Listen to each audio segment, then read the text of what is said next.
Beleza, o Neo Geo AES é uma central de arcade caseira que até hoje muitos colecionadores querem ter aí em suas casas, e na época não era muito diferente. Muita gente queria ter o Neo Geo AES em casa porque era como se fosse ter o próprio fliperama ali em casa. Era uma central de arcade caseira. Mas você sabia que antes dele existia uma outra central de arcade caseira que você poderia ter em sua casa? E aí você deve estar se perguntando, como assim, Johnny? Nada se compara ao Neo Geo. Calma que nesse vídeo eu não vou estar fazendo comparação de qual foi o melhor, nem quem vendeu mais, mas vou estar trazendo para vocês uma das primeiras central de arcade caseira que existiram na história dos games. Então, se você curte um pouco desse conteúdo, já vai deixando teu like, compartilha esse vídeo nas redes sociais.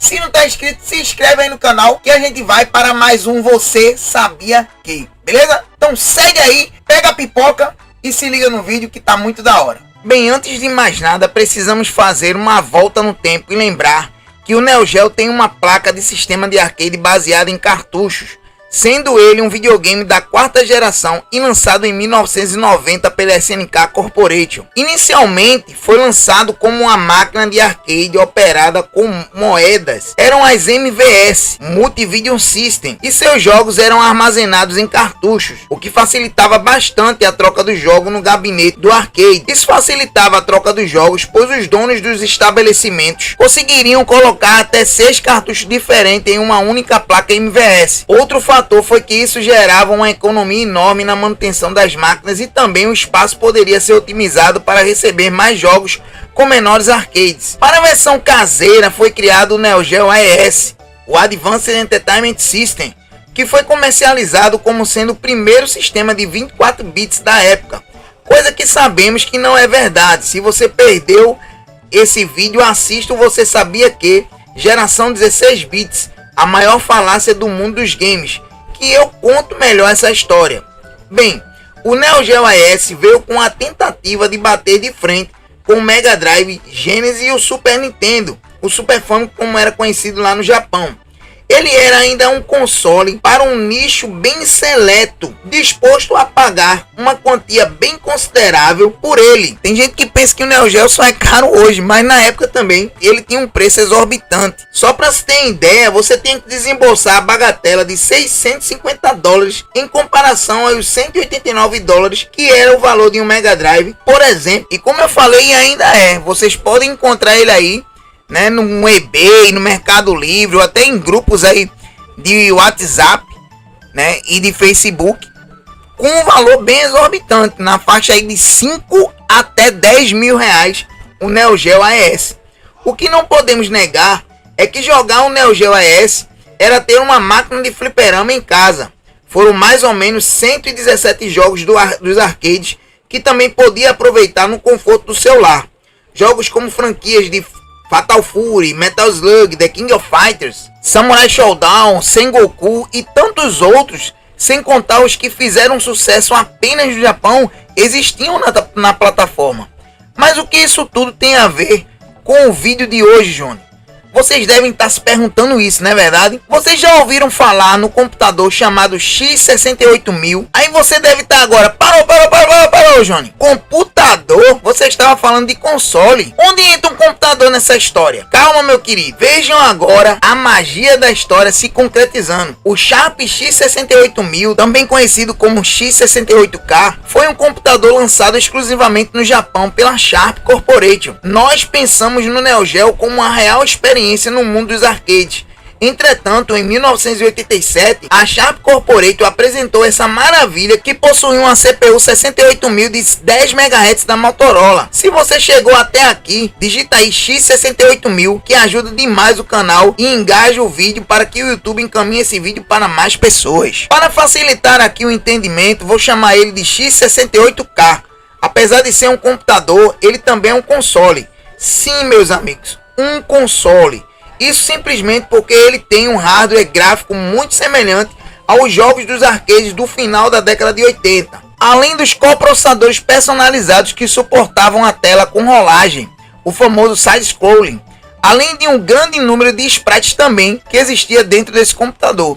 O som era processado através de diversos chips que suportavam até 8 canais de áudios, sintétese FM e um canal de modulação de código de pulso diferenciado adaptativo, que são misturados até 2 canais estéreos e analógicos. Agora me digam se isso é ou não um videogame. Ainda não estão satisfeitos? Bem, apesar dele ter um sistema operacional chamado Human 68K, que foi desenvolvido pela Hudson Soft, sim, meus amigos, essa é a empresa que fez simplesmente Bomberman, Adventure Island, Star Soldier e muitos outros jogos aí que a gente conhece, e também aquela empresa que fez a parceria com a NEC, surgindo ali o PC Engine. Ele trabalhava com linhas de comando do MS-DOS, tendo até uma versão do Windows para ele, o SX Window. Isso mesmo, SX Window. Mas a galera queria que ele fosse além de um simples computador, e aproveitando que ele vinha com o teclado e mouse, nada mais normal em computadores da época, né? Tinha os joysticks e saídas na parte traseira do gabinete para óculos 3D, além da possibilidade de expandir HD, memória, entre outras coisas que existiam dentro do aparelho. Só para se ter ideia, os joysticks eram no padrão do Atari, com controladores do MSX, mas a Capcom produziu um conversor que foi originalmente vendido embalado com a versão X68000 de Street Fighter 2, que permitia aos usuários conectar um joystick de Super Famicom ou Mega Drive no sistema. O adaptador foi feito especificamente para que os usuários pudessem conectar o controle Capcom Power Stick Fighters ao sistema. Vamos ao que interessa. Aos gamers, muitos gamers desses jogos foram portados diretamente das placas SPC1, a Capcom Play System 1, que eram placas criadas pela Capcom para os arcades.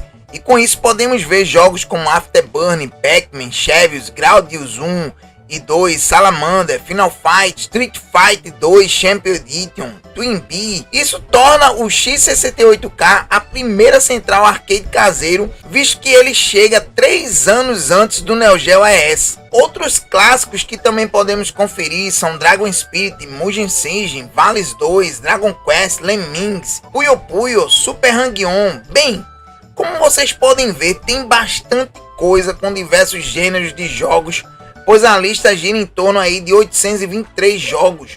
É jogo para se divertir muito, galera. Bem, galera, como vocês puderam ver aí, o X68K foi um computador console muito à frente do seu tempo, pois era um console de 16/32 bits na última versão, a X68030, e que tinha ali recursos bem mais avançados que os seus similares, como, por exemplo, o Commodore Amiga e o Atari ST. Porém, como foi comercializado exclusivamente no Japão, nós conhecemos pouco de sua biblioteca e suas versões. Para aí. Agora a gente vai ouvir o que a galera do nosso grupo do WhatsApp tem a dizer com relação ao X68000.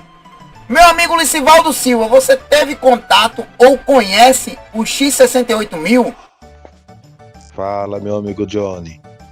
Cara, o X68000 é um console, pra mim, obscuro, porque eu não tive contato nenhum com ele na época, e eu acredito que essas coisas eram difíceis de chegar aqui no Brasil para população em geral, a não ser que tinha uma grana a mais. Mas graças à emulação eu comecei a conhecer os jogos dele, e digo para você, tem uma biblioteca fantástica. Vale muito a pena conhecer a biblioteca de jogos desse console. Valeu, meu amigo. Bom, galera, o X68000 realmente é um console aí barra computador muito legal assim para você jogar alguns jogos e ver como eram alguns jogos daquela década ali dos anos 80, né? No final ali dos anos 80. Eu já cheguei a ter um aqui na coleção, mas por uma questão de manutenção, né? Que é muito difícil você encontrar alguém que faça manutenção no aparelho desse. Eu acabei desistindo do meu deu problema, acabei desistindo dele. Mas de fato ele é muito legal de você ter. Não só ele, como muitos outros computadores ali daquela época, né? Eu sou muito saudosista e até hoje eu queria poder ter. Um dia desse eu estava vendo alguns vídeos aí no YouTube de coleção de PCs antigos, né? Encontrei até um camarada que ele tem um vídeo antigo dele aí sobre a coleção dele. Ele tinha vários PCs ali antigos e assim, às vezes eu fico pensando, né? Poxa, se eu tivesse dinheiro e espaço, eu também faria uma parada dessa. Mas eu me limito bastante aos consoles porque é o que eu posso. né? E com não só na questão financeira, mas também na questão de dinheiro também. Então, um aparelho desse muitas vezes não chega a ser tão barato, né? Principalmente hoje que o colecionismo aí tá muita gente falando, né? E esses aparelhos vindo de fora, acaba o frete e as taxações acaba deixando um aparelho desse bem caro. Mas enfim, é um aparelho que de fato é legal, velho, de se ter, tá ligado? Para você poder jogar ali e poder ver. O problema dele todo é a questão da manutenção. E como eu falei, se eu pudesse, teria ali vários computadores ali dessa época, não só dessa época, mas como de outras épocas também, até PCs pessoais mesmo, né? Até os próprios computadores pessoais, como talvez alguém lembre aí, né?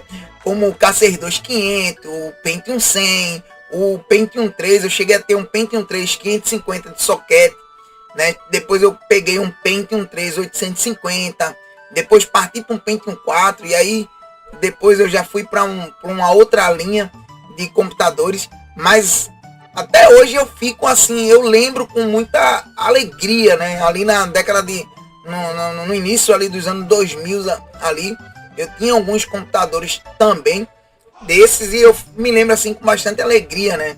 Desses PCs. Foi ali que eu joguei alguns jogos que eu gosto até hoje, né? Por exemplo, Final Fantasy VII, eu cheguei a zerar no PC. Você jogava no teclado numérico ali naquela época, né? Quem sabe, quem jogou Final Fantasy VII do PC, o primeirão, não esse da Steam, sabe o que eu tô falando, né? Você jogar ali no teclado numérico, mas a gente jogava porque gostava, né? O Resident Evil 1, por exemplo, né? Tinha algumas imagens ali coloridas que você podia ver também. Então, era muito legal. Metal Gear, eu tinha Metal Gear, tinha muitos outros jogos. Inclusive, eu cheguei a ter um Legacy of Kain Soul River, velho. Eu comprei na época na Nagem, e eu jogava no PC, e ele era todo dublado. Ele era todo em português. Eu achava aquilo muito legal. Não é uma época ali do X68000, né?